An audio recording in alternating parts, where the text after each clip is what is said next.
இயேசுவின் நாமத்தினாலே உங்களை வாழ்த்துகிறேன், வரவேற்கிறேன், நன்றி செலுத்துகிறேன். ஒவ்வொரு நாளும் இந்த வீடியோ மூலிமா உங்களை காண்பது மிகுந்த மகிழ்ச்சி, மிகுந்த சந்தோஷம். இந்த நாளிலே ஒரு வேத வசனத்தை காண்பிக்கிறேன். நீதிமொழிகள் 10ஆம் அதிகாரம் 19ஆம் வசனம்.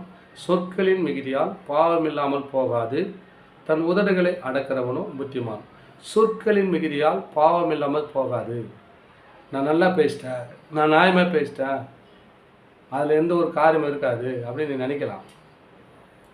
சொற்களின் மிகுதியால் எப்பாவது ஒரு வார்த்தையினால் நம்ம தவறி இருப்போம். அப்போ நமக்குள்ளே பாவம் வராது, நான் கரெக்டாக பேசிட்டேன்னு நினைக்கலாம். அது இல்லை. ஆனால் சொற்கள் மிகுதியால் நான் பேசுகிற வார்த்தையில் என்ன வார்த்தைன்னு சொல்லிட்டு நிதானிச்சு பேசிட்டுனா அது பாவம் இல்லாத போகாது. ஒருத்தனை புறம்பே பேசுவது, ஒருத்தனை அனாவசியமாக பேசுவது, அந்த காரியத்தை குறித்து ஆண்டவர் சொல்கிறார். ஒருத்தனை பாவம் இல்லாமல் போகவே போகாது, பாவம் இல்லாத போகாது, தன் உதடுகளை அடக்கிறவனும் புத்திமான்றார். எதுவுமே பேசாத ஒரு பஞ்சத்தில் எங்கள் இடத்துல உட்காந்தாலும் அமைதியாக இருக்கிறவன் அவன் புத்திமான் என்று ஆண்டவர் சொல்கிறார்.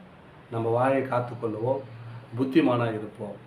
அனாமான வார்த்தைகளை விட்டு நமக்குள்ள பாவத்தை நம்ம சேர்த்து கொள்ளாதபடிக்கு வாயை காக்கிறவன் தன் பிராணனை காக்கிறான் என்று ஆண்டவர் சொல்கிறார். நம்ம ஜீவனே காத்துக்கிறோம்.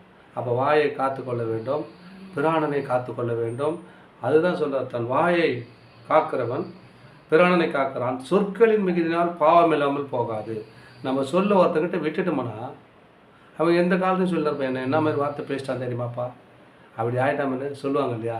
அந்த பாவம் இல்லாத போகாது. அப்பப்போ அந்த பாவம் சுற்றி குத்திக்கினே இருக்கும். ஒரு வார்த்தை ஏதோ தவறி பதறி பேசிடுவோம், அது பாவம் இல்லாத போகாது.